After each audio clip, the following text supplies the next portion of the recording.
بسم الله الرحمن الرحيم. الحمد لله الذي أنزل على عبده الكتاب ولم يجعل له عوجا قيما لينذر بأسا شديدا من لدنه ويبشر المؤمنين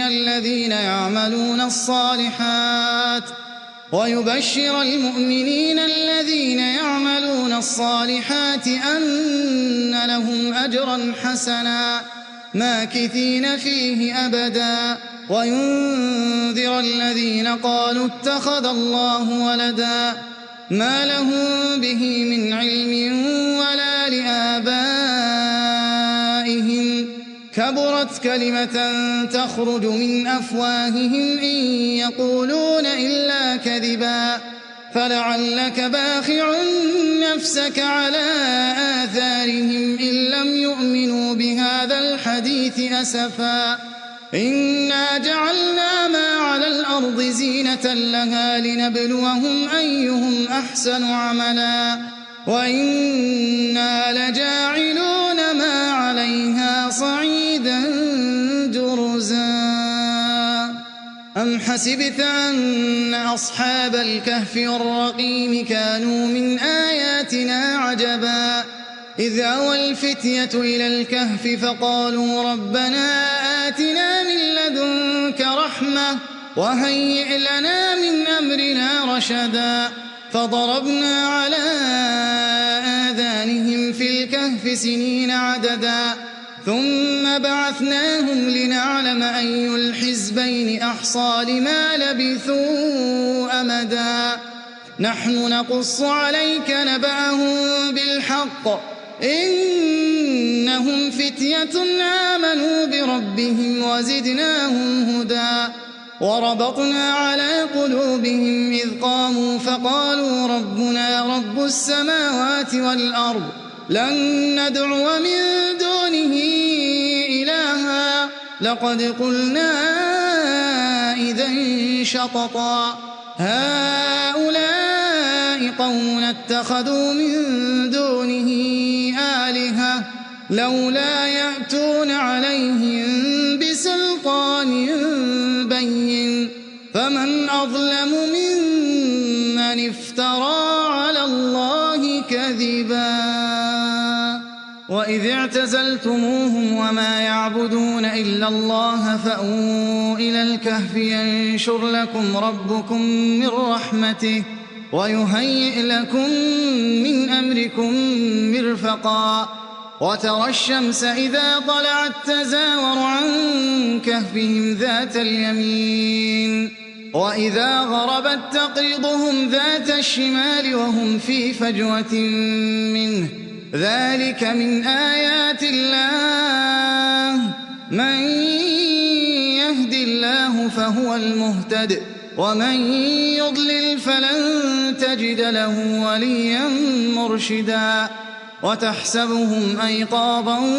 وهم رقود ونقلبهم ذات اليمين وذات الشمال وكلبهم باسط ذراعيه بالوصيد لو اطلعت عليهم لوليت منهم فرارا ولملئت منهم رعبا وكذلك بعثناهم ليتساءلوا بينهم قال قائل منهم كم لبثتم قالوا لبثنا يوما أو بعض يوم قالوا ربكم أعلم بما لبثتم فابعثوا أحدكم بورقكم هذه إلى المدينة فلينظر أيها أزكى طعاما فليأتكم برزق منه وليتلطف ولا يشعرن بكم أحدا إنهم إن يظهروا عليكم يرجموكم أو يعيدوكم في ملتهم ولن تفلحوا إذن أبدا وكذلك أعثرنا عليهم ليعلموا أن وعد الله حق وأن الساعة لا ريب فيها إذ يتنازعون بينهم أمرهم فقالوا ابنوا عليهم بنيانا ربهم أعلم بهم قال الذين غلبوا على أمرهم لنتخذن عليهم مسجدا سيقولون ثلاثة رابعهم كلبهم ويقولون خمسة سادسهم كلبهم رجما بالغيب ويقولون سبعة وثامنهم كلبهم قل ربي أعلم بعدتهم ما يعلمهم إلا قليل فلا تمار فيهم إلا مراء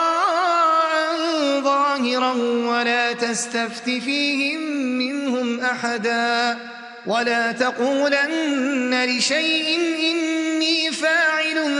ذلك غدا إلا أن يشاء الله واذكر ربك إذا نسيت وقل عسى أن يهديني ربي لأقرب من هذا رشدا ولبثوا في كهفهم 300 سنين وازدادوا 9 قل الله أعلم بما لبثوا له غيب السماوات والأرض أبصر به وأسمع ما لهم من دونه من ولي ولا يشرك في حكمه أحدا واتل ما أوحي إليك من كتاب ربك لا مبدل لكلماته ولن تجد من دونه ملتحدا واصبر نفسك مع الذين يدعون ربهم بالغداة والعشي يريدون وجهه ولا تعد عيناك عنهم تريد زينة الحياة الدنيا ولا تطع من أغفلنا قلبه عن ذكرنا واتبع هواه وكان أمره فرطا وقل الحق من ربكم فمن شاء فليؤمن ومن شاء فليكفر إنا أعتدنا للظالمين نارا أحاط بهم سرادقها وإن يستغيثوا يغاثوا بماء كالمهل يشوي الوجوه بئس الشراب وساءت مرتفقا إن الذين آمنوا وعملوا الصالحات إنا لا نضيع أجر من أحسن عملا أولئك لهم جنات عدن تجري من تحتهم الأنهار يحلون فيها من أساور من ذهب ويلبسون ثيابا خضرا من سندس واستبرق متكئين فيها على الأرائك نعم الثواب وحسنت مرتفقا واضرب لهم مثل الرجلين جعلنا لأحدهما جنتين من أعناب وحففناهما بنخل وجعلنا بينهما زرعا كلتا الجنتين آتت أكلها ولم تظلم منه شيئا وفجرنا خلالهما نهرا وكان له ثمن فقال لصاحبه وهو يحاوره أنا أكثر منك مالا وأعز نفرا ودخل جنته وهو ظالم لنفسه قال ما أظن أن تبيد هذه أبدا وما أظن الساعة قائمة ولئن رددت إلى ربي لأجدن خيرا منها منقلبا قال له صاحبه وهو يحاوره أكفرت بالذي خلقك أكفرت بالذي خلقك من تراب ثم من نطفة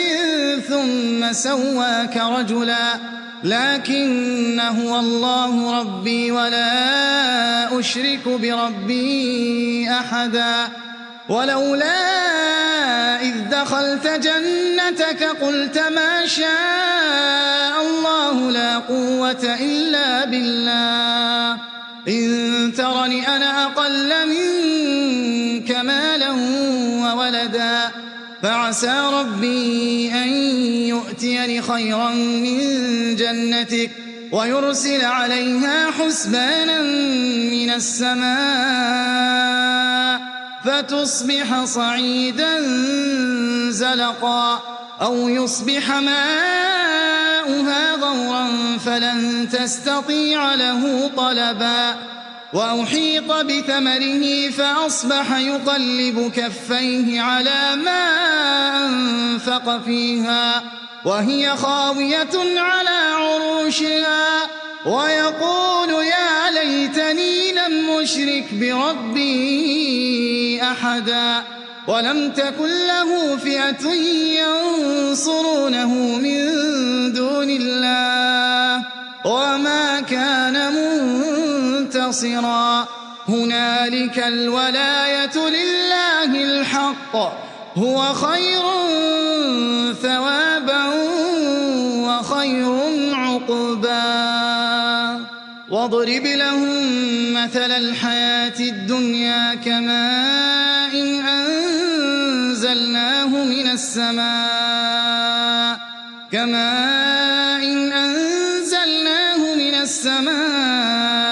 فاختلط به نبات الأرض فأصبح هشيما تذروه الرياح وكان الله على كل شيء مقتدرا المال والبنون زينة الحياة الدنيا والباقيات الصالحات خير عند ربك ثوابا وخير أملا ويوم نسير الجبال وترى الأرض بارزة وحشرناهم فلم نغادر منهم أحدا وعرضوا على ربك صفا لقد جئتمونا كما خلقناكم أول مرة بل زعمتم أن لن نجعل لكم موعدا ووضع الكتاب فترى المجرمين مشفقين مما فيه ويقولون يا ويلتنا ما لهذا الكتاب لا يغادر صغيرة ولا كبيرة إلا أحصاها ووجدوا ما عملوا حاضرا ولا يظلم ربك أحدا وإذ قلنا للملائكة اسجدوا لآدم فسجدوا إلا إبليس كان من الجن ففسق عن أمر ربه أفتتخذونه وذريته أولياء من دوني وهم لكم عدو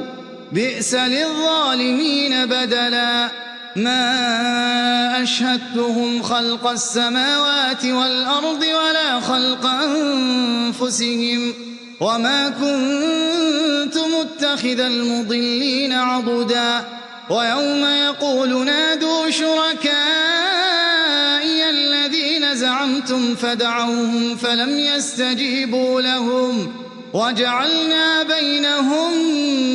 موبقا ورأى المجرمون النار فظنوا أنهم مواقعوها ولم يجدوا عنها مصرفا ولقد صرفنا في هذا القرآن للناس من كل مثل وكان الإنسان أكثر شيء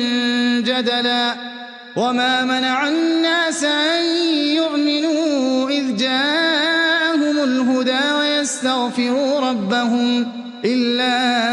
أن تأتيهم سُنَّةُ الْأَوَّلِينَ أَوْ يَأْتِيَهُمُ الْعَذَابُ قُبُلًا وَمَا نُرْسِلُ الْمُرْسَلِينَ إِلَّا مُبَشِّرِينَ وَمُنذِرِينَ وَيُجَادِلُ الَّذِينَ كَفَرُوا بِالْبَاطِلِ لِيُدْحِضُوا بِهِ الْحَقَّ وَاتَّخَذُوا آيَاتِي وَمَا أُنذِرُوا هُزُوًا وَمَنْ أَظْلَمُ مِمَّن ذُكِّرَ بِآيَاتِ رَبِّهِ فَأَعْرَضَ عَنْهَا ونسي ما قدمت يداه إنا جعلنا على قلوبهم أكنة أن يفقهوه وفي آذانهم وقرا وإن تدعهم إلى الهدى فلن يهتدوا إذن أبدا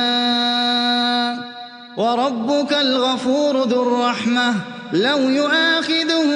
بما كسبوا لعجل لهم العذاب بل لهم موعد لن يجدوا من دونه موئلا وتلك القرى أهلكناهم لما ظلموا وجعلنا لمهلكهم موعدا وإذ قال موسى لفتاه لا أبرح حتى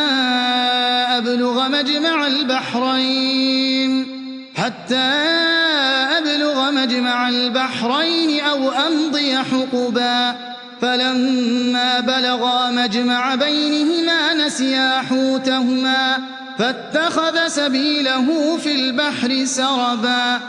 فلما جاوزا قال لفتاه آتنا غداءنا لقد لقينا من سفرنا هذا نصبا قال أرأيت إذ أوينا إلى الصخرة فإني نسيت الحوت وما أنسانيه إلا الشيطان أن أذكره واتخذ سبيله في البحر عجبا قال ذلك ما كنا نبغي فارتدا على آثارهما قصصا فوجدا عبدا من عبادنا آتيناه رحمة من عندنا وعلمناه من لدنا علما قال له موسى هل أتبعك على أن تعلمني مما علمت رشدا قال إنك لن تستطيع معي صبرا وكيف تصبر على ما لم تحط به خبرا قال ستجدني إن شاء الله صابرا ولا أعصي لك أمرا قال فإن اتبعتني فلا تسألني عن شيء حتى أحدث لك منه ذكرا فانطلقا حتى إذا ركبا في السفينة خرقها قال خرقتها لتغرق أهلها لقد جئت شيئا إمرا قال ألم أقل إنك لن تستطيع معي صبرا قال لا تؤاخذني بما نسيت ولا ترهقني من أمري عسرا فانطلقا حتى إذا لقيا غلاما فقتله قال أقتلت نفسا زكية بغير نفس لقد جئت شيئا نكرا قال ألم أقل لك إنك لن تستطيع معي صبرا قال إن سألتك عن شيء بعدها فلا تصاحبني قد بلغت من لدني عذرا فانطلقا حتى إذا أتيا أهل قرية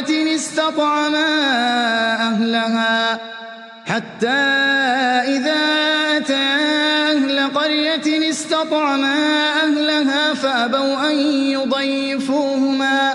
فوجدا فيها جدارا يريد أن ينقض فأقامه قال لو شئت لاتخذت عليه أجرا قال هذا فراق بيني وبينك سأنبئك بتأويل ما لم تستطع عليه صبرا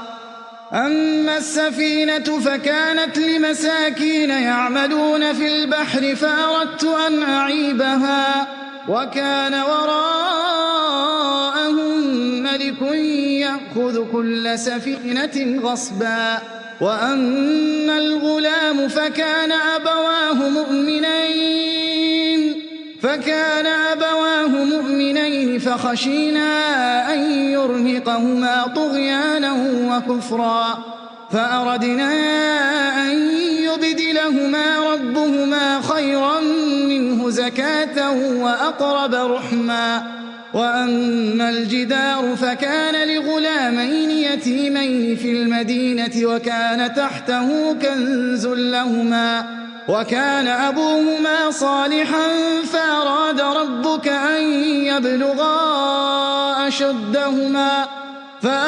ربك أن يبلغا أشدهما ويستخرجا كنزهما رحمة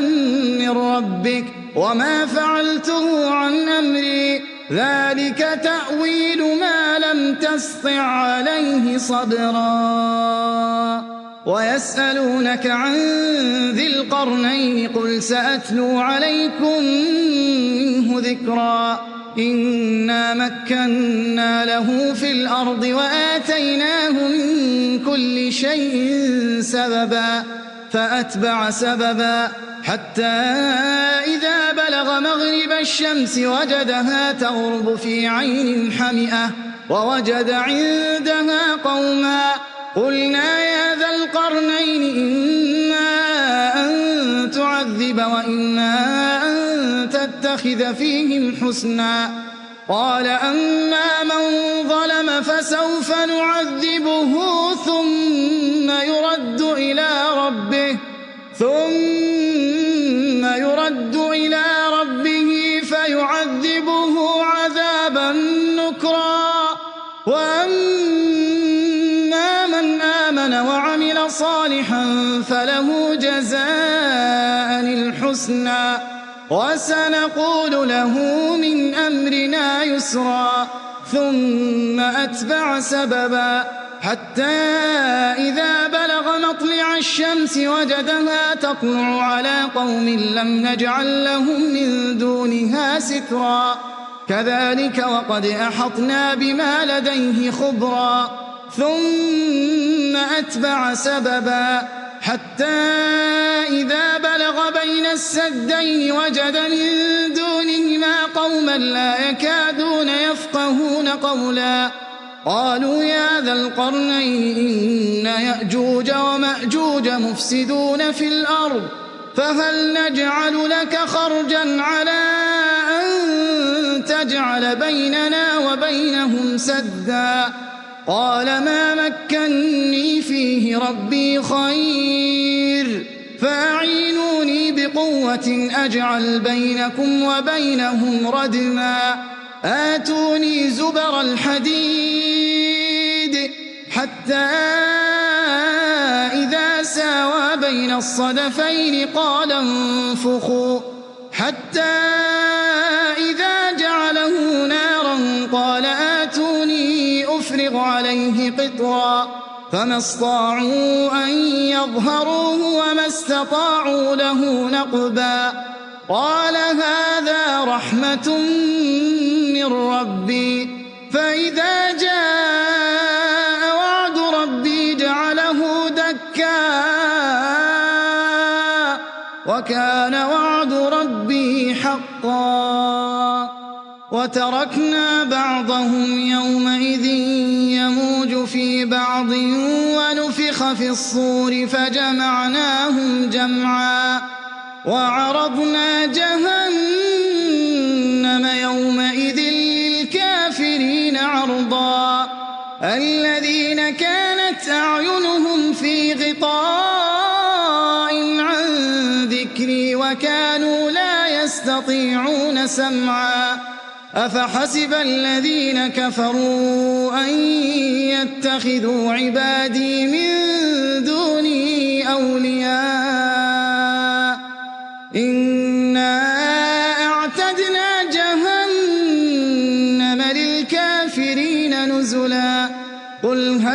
نُنَبِّئُكُم بِالْأَخْسَرِينَ أَعْمَالًا الَّذِينَ ضَلَّ سَعْيُهُمْ فِي الْحَيَاةِ الدُّنْيَا